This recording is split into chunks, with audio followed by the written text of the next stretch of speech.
Have you ever achieved something real, a goal, a promotion, a milestone, and instead of feeling proud, you just moved on? No pause, no joy, just the next thing. Most people call that ambition, but psychology says that's not drive, that's disconnection, and it reveals something important about how you were taught to see yourself. 1. They were never shown that winning deserves joy. For many, childhood achievements were met with silence, no celebration, no warmth. Psychologists call this emotional neglect, not cruelty, just absence. When a child's wins go unnoticed repeatedly, the brain stops linking achievement to reward. So as adults, they cross finish lines and feel nothing. Not because they don't care, because no one ever taught them that arriving was allowed to feel good. 2. Celebrating feels unsafe. Some people unconsciously associate good moments with incoming pain. When things go well, their nervous system braces, not relaxes. Psychologists call this defensive pessimism. It forms in environments where happiness was short-lived or punished. So instead of celebrating, they stay guarded. Joy starts to feel less like a reward and more like a warning. 3. They don't believe they earned it.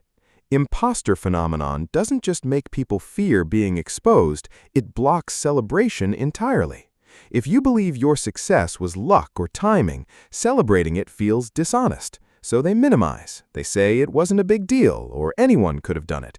Not from modesty, from genuine disbelief that they deserved to be there. 4. The goalpost always moves. Psychologists call this the arrival fallacy. The moment you reach the goal, it stops feeling like enough. These people aren't ungrateful. Their nervous system was wired in survival mode, always scanning for what's next, what's wrong, what's not yet fixed. Stillness feels unfamiliar. Satisfaction feels like a risk they can't afford. 5. Winning alone feels empty. Some people can't celebrate because the person they most wanted to witness it, a parent, someone who doubted them, was never available. Psychology links this to unresolved attachment needs. The achievement feels incomplete without being seen by the right person. So even at the top, something feels missing. Winning without being witnessed still feels like losing. If you've ever stood at the top of something you built and still felt empty, psychology doesn't call you ungrateful. It says your nervous system never learned that you were allowed to rest in your own wins. Success without self-worth is just survival with a better title. Healing means finally letting yourself feel what you already earned. You did the work. Now let yourself feel it. Subscribe now, because on this channel, we don't just talk about success, we decode what stands between you and truly feeling it.